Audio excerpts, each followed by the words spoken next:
Bom dia, boa tarde, boa noite, concurseiros da ESA. Eu sou o Caio, passei no concurso em 2020, hoje terceiro sargento do Exército Brasileiro e esse é o canal Contribuir. A ideia do vídeo de hoje é contribuir também na sua aprovação em História, continuando o período colonial e agora vendo sobre a sociedade e também sobre a economia açucareira.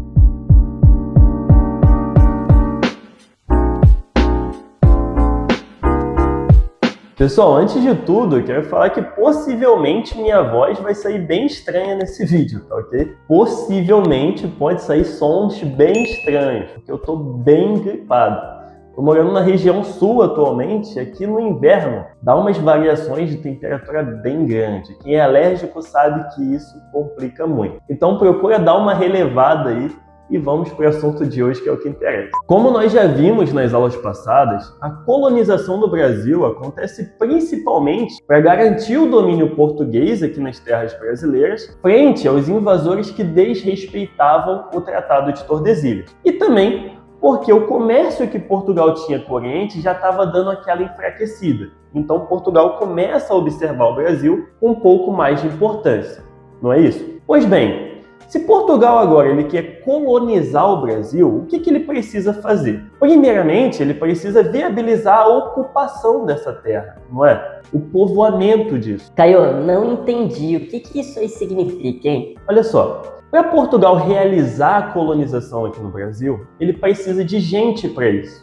correto? Ele precisa de portugueses que se interessem em deixar suas vidas em Portugal para tentar uma nova vida no Brasil. E como que ele vai conseguir esses portugueses aí? Como que se arranja esses portugueses? Convencendo. Isso significa que ele precisa arrumar um jeito de convencer uma galera lá em Portugal a vir para cá. E é aí que mora o X da questão.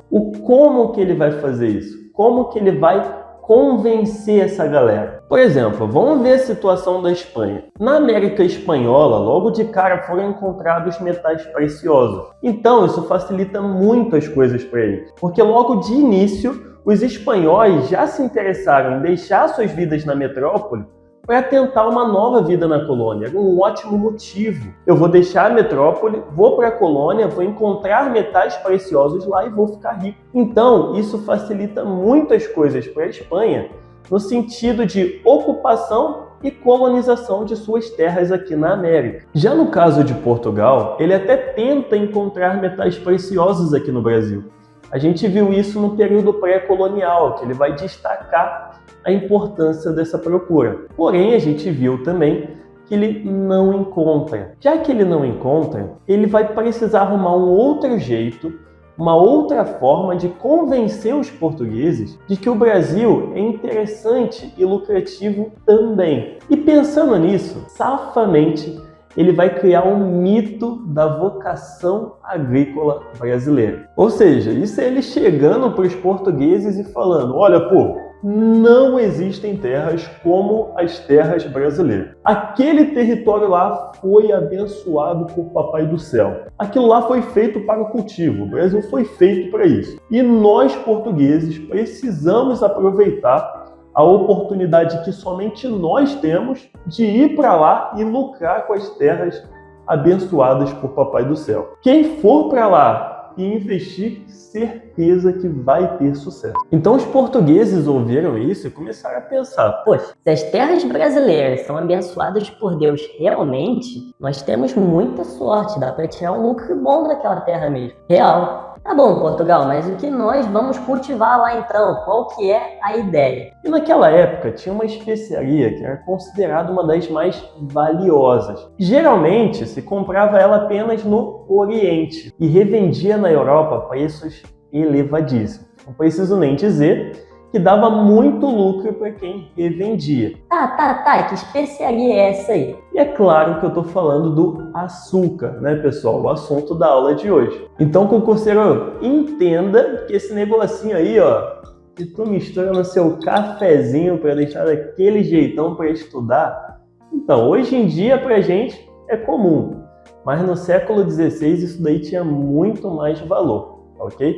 Fazia parte até dos dotes de rainhas e princesas, só para você ter noção do valor que isso daí tinha. E era com isso que Portugal planejava ganhar dinheiro através do Brasil e também incentivar a ocupação e a colonização de nossas terras. E antes da gente entrar de fato no conteúdo da aula, né, em todos os dramas que giram em torno dessa especiaria, eu oriento vocês a copiar toda a caixa de texto que aparecer aí na tela a partir de agora, beleza?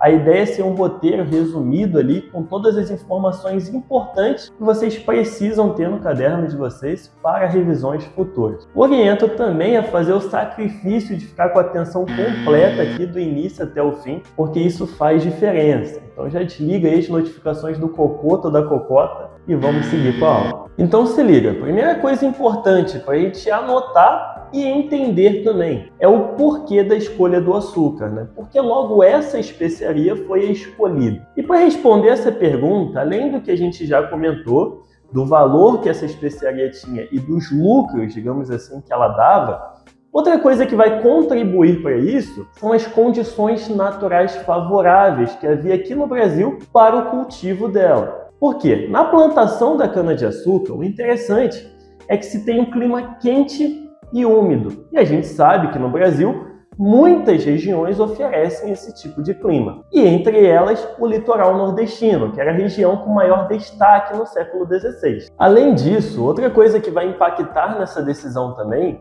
é a experiência anterior portuguesa no cultivo dessa especiaria. Por quê? Portugal já conhecia a agricultura da cana-de-açúcar desde o século XIII. Ele até vai se aprofundar um pouco nesse conhecimento no século XIV, quando ele instala alguns engenhos e amplia as lavouras da cana-de-açúcar em algumas ilhas do Atlântico, como por exemplo os Açores, a Ilha da Madeira, São Tomé, Cabo Verde, enfim. Isso quer dizer que Portugal já tinha uma certa familiaridade com a produção do açúcar. Ele já sabia mais ou menos como isso funcionava. Então, com certeza, isso vai ser um ponto que vai contribuir para a escolha dessa especiaria vir para o Brasil, né? Então, vimos sobre a escolha do açúcar, correto? Agora a gente vai começar a falar um pouco sobre a sociedade açucareira e como que ela se formou. E para a gente entrar nesse assunto, vamos lembrar de uma coisinha. Vocês lembram que a gente comentou sobre as doações de Seis Marias, não foi? Que eram os grandes lotes de terras. Então, sobre isso, pessoal, não confunda uma coisa não, tá? Não confunda. Essas doações não eram feitas para qualquer um. Não era no estilo pediu, ganhou. Eu quero uma Seis Maria aí, reserva uma para mim. Não.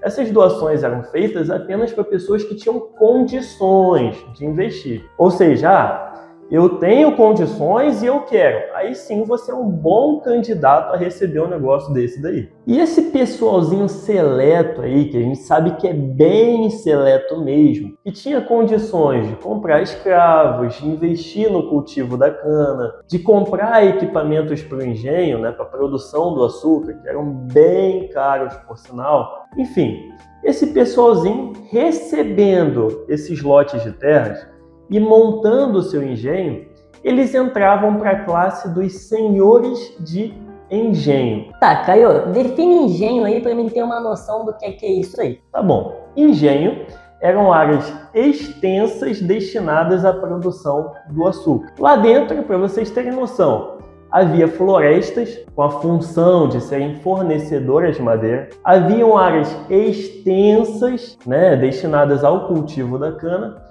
Alguns chegavam até 5.000 moradores. Pessoal, isso, né, era o comum dos engenhos, para vocês terem noção do que a gente está falando, beleza? Agora, outra coisa importante é como que funcionava lá dentro em relação às instalações. E quanto a isso, pessoal, tenha em mente que haviam normalmente 3 instalações comuns dentro dos engenhos. Primeiro era a casa grande, onde ficava o senhor de engenho, sua família, seus agregados, os servos mais próximos. Tinha também a capela, né, que eram as igrejinhas, e as senzalas. As senzalas, por sua vez, eram grandes barracões onde se alojavam os escravos.